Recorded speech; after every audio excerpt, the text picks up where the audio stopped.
Good morning, everyone. Good morning, Melissa. How are you doing today? Hey, good morning. I'm good. How are you? I'm doing pretty well. Nice sunny day here, so that always makes me happy. Sunny and cool, I never mind if it's that cool as long as it's sunny out. When it's like cloudy and cold, it's pretty depressing. But Yeah. yeah, getting ready for the holidays, like doing the pre-holiday push. It's driving me a little bit crazy, but I'm trying to stay calm, Yeah, me too. managing everything. So anyway, Melissa and I are here today to talk about 10 ways to improve the microbiome. This is an article we have on our website, and as always, we will provide a link for folks to look at in case they missed something or if they want to read it in more detail. So today we're going to talk about this subject, and hopefully you'll learn, because as we know, our microbiome is responsible for either our health in our bodies or our dis-ease. And more and more research comes out every week and lets us know how important it is to have a healthy microbiome, and exactly what it does. We're still discovering, ways in which we haven't known that how it serves us in our body and what it's responsible for. So, speaking of what it's responsible for, I'll start off by talking a little bit about the role of the microbiome. It's not just for digesting food. A long time ago, we used to think the microbes were there to help us break down fiber, and that is true. But there's so many other roles that it's responsible for. One being in charge of our immunity. I think the statistic is something like 80% of our immune system is in our gut, so that's huge. Also responsible for our mental health. I think between 70 and 80% of the serotonin that's made in our body. We think of serotonin as this neurotransmitter that's like in our brain. And even though it acts on our brain, actually a ton of it is produced by our bacteria. So in our gut, so a healthy microbiome equals healthy mental health, which is really important. And also our metabolism. Sometimes we are lacking certain bacteria that are responsible for a healthy metabolism, and therefore we tend to be more overweight or more obese. So again, the role of the microbiome is vast. It's not just for digesting our food. And there's so many microbes in our gut that they actually outnumber the cells of our body to about 10 to 1. So that's pretty significant. Just want to say hello to Ruth. Thank you, Ruth, for joining us. Good morning to you as well. So now Melissa is going to talk a bit about what destroys our microbiome. Yeah, it's really important to avoid things that are going to destroy the microbiome because, like Danielle said, it is really critical to our health. And a lot of research is coming out. It's a pretty exciting new field. Of course, we've had microbiome for years, but people are just now really recognizing the importance and all the different roles that it plays. So the things that can destroy your microbiome, we talk a lot about antibiotics, and antibiotics, a lot of people are becoming resistant. And I think more mainstream doctors are really they're not prescribing them like they did for every time you go in. They're really recognizing that it can be harmful and people are becoming antibiotic resistant, but it also destroys the good microbes in your gut in addition to the bad. So anytime, if antibiotics are necessary, it's important to re-inoculate your gut afterwards with probiotics just to try to restore that balance. Sugar and GMOs and artificial sweeteners, all of those are very destroying for the gut. Sugar and artificial sweeteners actually support an overgrowth of the unwanted opportunistic bacteria. So important to avoid those. And then glyphosate, which is in GMO foods and non-organic foods, that can be very destructive for your gut microbiome. It actually harms your gut lining, which a lot of people call that intestinal dysbiosis or leaky gut is how that's referred to. But basically, your gut lining becomes porous, and foods can enter into your bloodstream through those holes in your gut lining. So really important to avoid all of those just to keep your microbiome as healthy as possible. And then the last thing I wanted to talk about is your tap water, municipal city water supply. So really need to have filtered water. It's very important. And if you want to know the contaminants in your water, I've mentioned this before, but the Environmental Working Group actually has a tap water database, and you can go in ewg.org, put in your zip code. I did mine yesterday. 9 contaminants came up in my area. So interesting to see what's out there, what you're actually faced with. How often is it monitored, Melissa? I don't know. I'm not sure. I'd have to look at the website. Let me tell you about the contaminants. That's amazing. That's great. Yeah. It's good to be proactive. You know, we put so much trust in our municipal water supply, and it's like, yeah, I have a reverse osmosis water filter underneath my sink because the city that I live in fluoridates the water, and you know, I'll be damned if I put fluoride in my body or my children's body. So, yeah, for sure. We have some really sweet comments I just wanted to share. Look at Donna. Good morning, precious lady. Hi, Donna. Donna, this all means a lot, ladies and gentlemen who are here supporting us. Terrific content. So thank you so much for being there and listening to us. So thank you for that, Melissa. That was an awesome summary of what destroys our microbiome. So now I'm going to talk about what we can do, or begin to talk about what we could do to help our microbiome. Increasing fiber intake is really, really important. As Melissa talked about, what destroys our microbiome, like consuming foods that are high in sugar, these are the things that feed the pathogenic or possibly opportunistic bacteria. So we want to feed our army. I always talk about like the good bacteria as being our army. They're like our first line of defense, and they're ready to like take on anything that comes in. If they're there in a variety of strains, if they're there in a variety of numbers, all that is really important. So what they need, so those are our probiotics, right? They need these things called prebiotics, which are fibers, in order to feed them. So, you know, really good fiber-rich foods are avocados and berries and coconut milk, meat. Sweet potatoes are great. Other starchy vegetables, cruciferous vegetables, chia seeds, greens, green apples are great, but that would be like a nice low sugar. The pectin that's in it is a great soluble fiber. So soluble fibers in general are very, very good for being prebiotic food.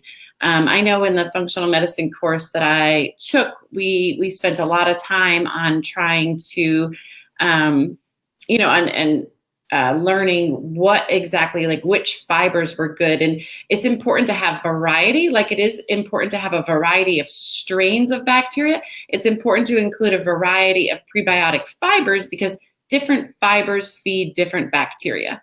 So even taking, you know, a little bit of like, and I know Dr. Duckers is totally a keto guy, and this may not be so keto friendly, but potato starch or partially hydrolyzed guar gum or little things like this that, you know, you could take like 1/8 of a teaspoon a day. And these actually are really good prebiotic fibers.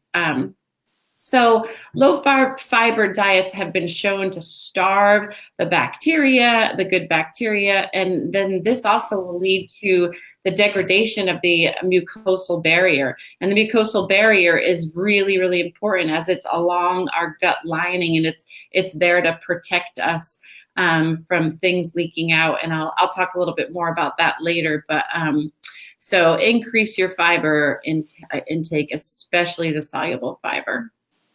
Let's see. Someone said, just had a 4 days of bad eating on vacation and now I'm sick.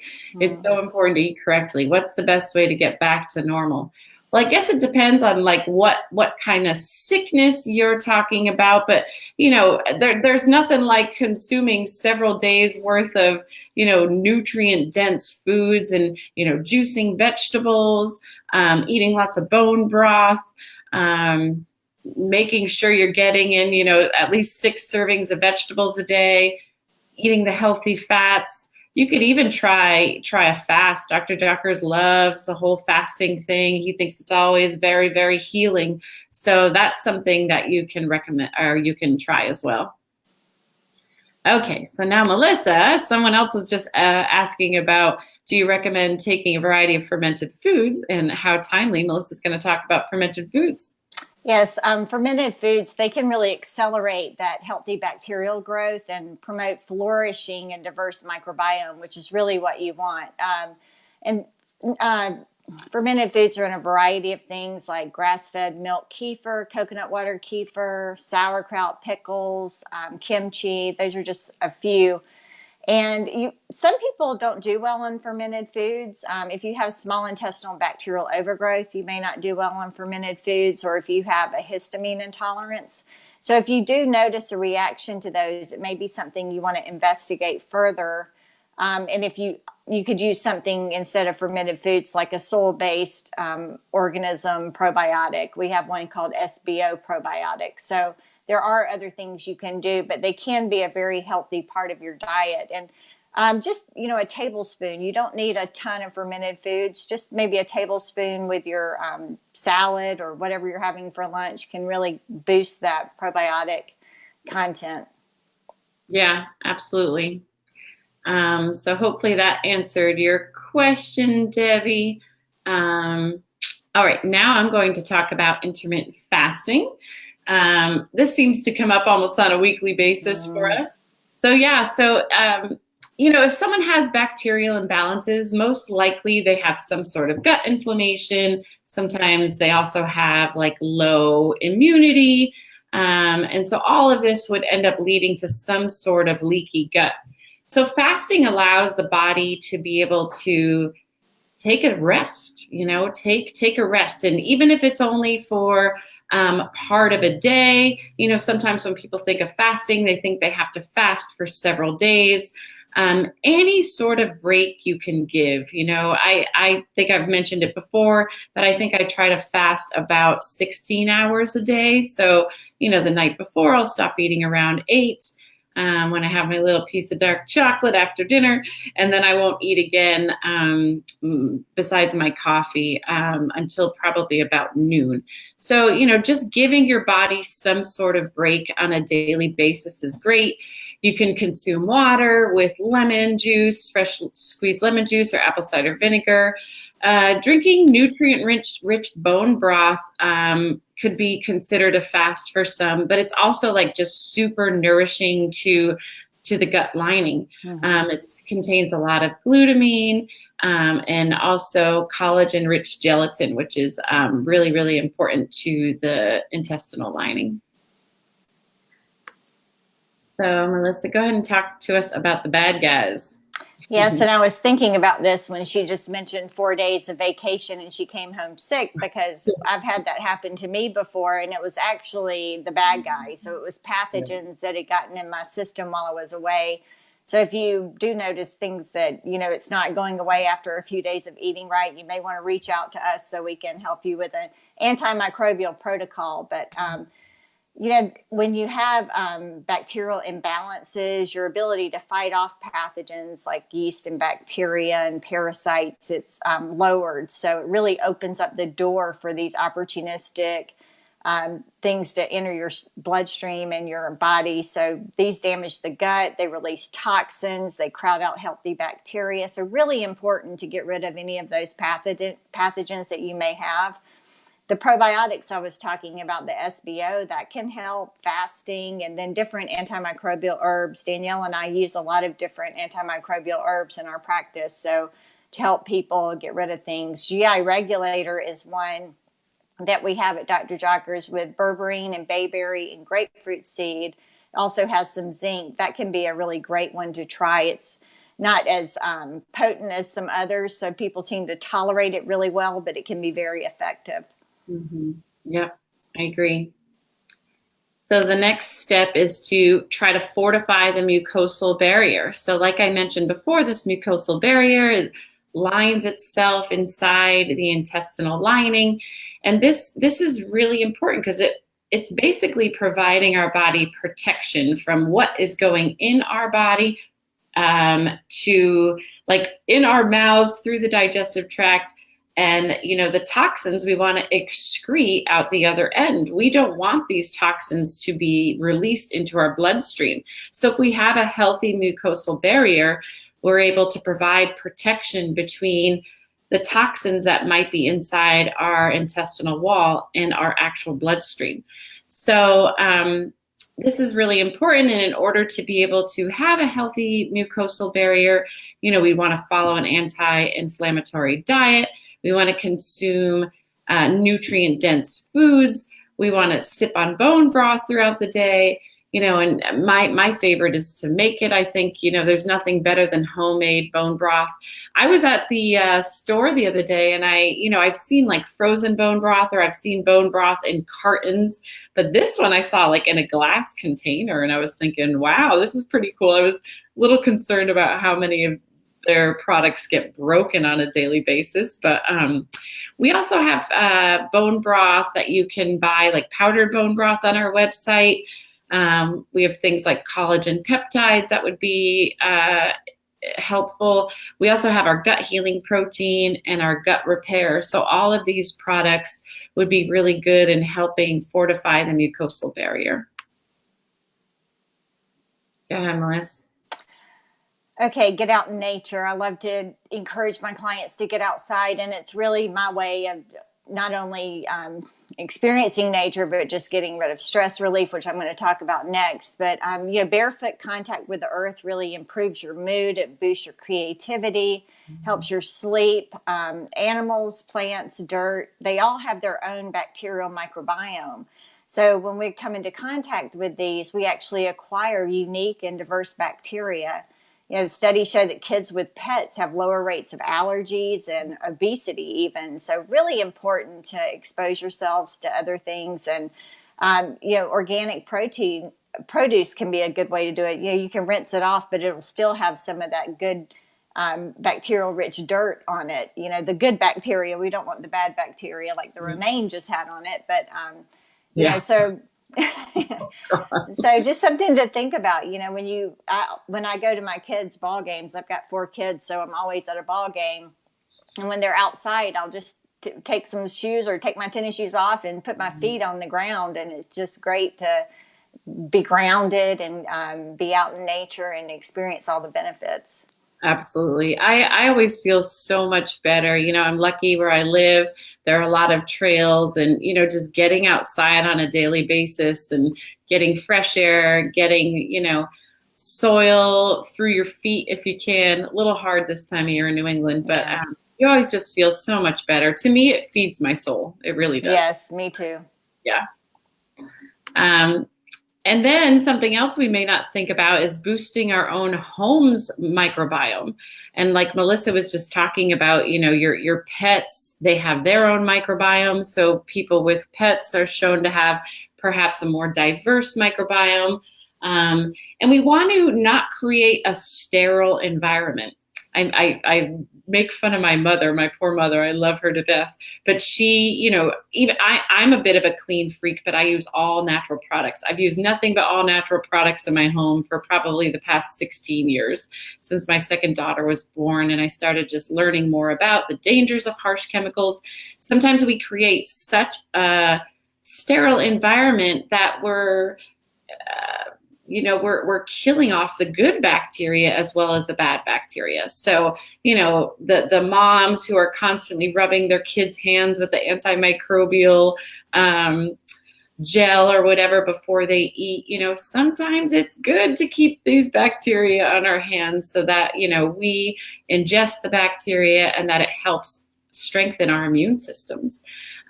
Placing plants around the house are a good way to filter out airborne toxins. See my plant behind me? Yeah, plants all over the place.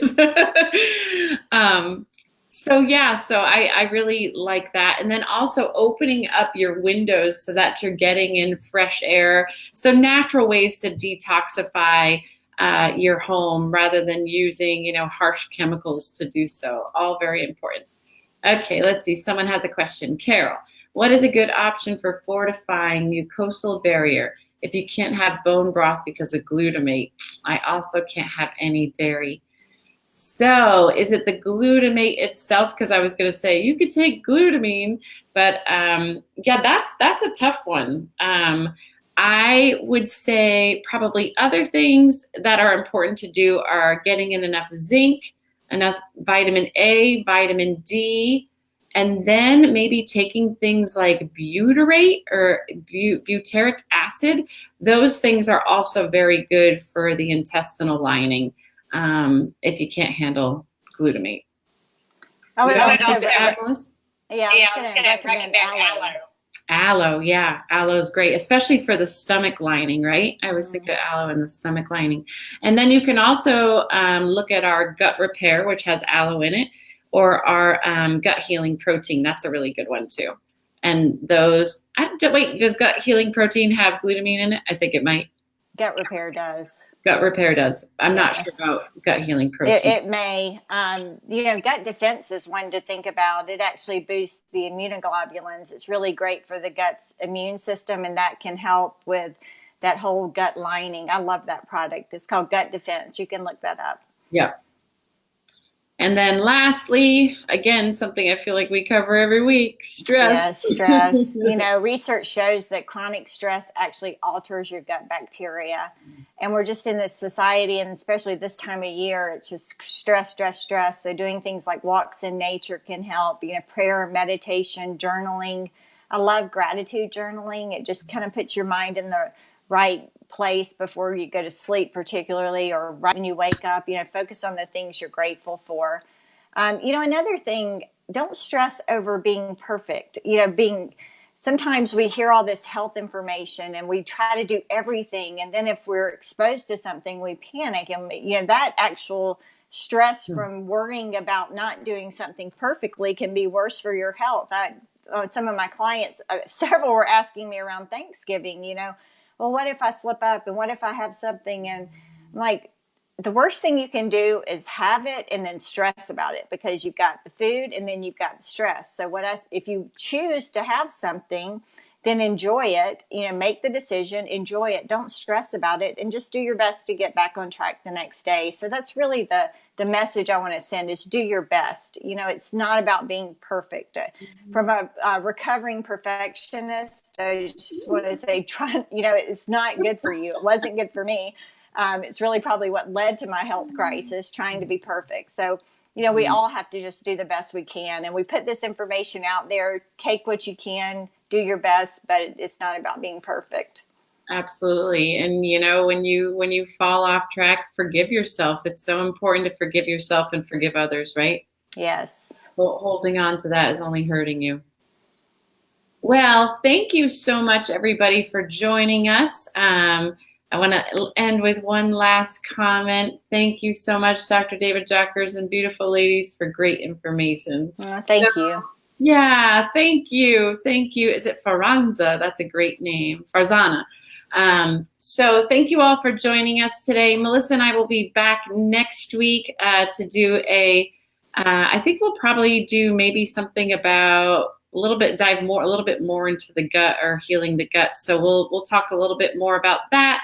And then I'm going to be away for a few weeks, and Melissa will be taking over doing her thing. And if it works out, I'll join her maybe on one of them. But thank you so much again for joining us weekly, and we appreciate your support. Bye, everyone. Bye, guys.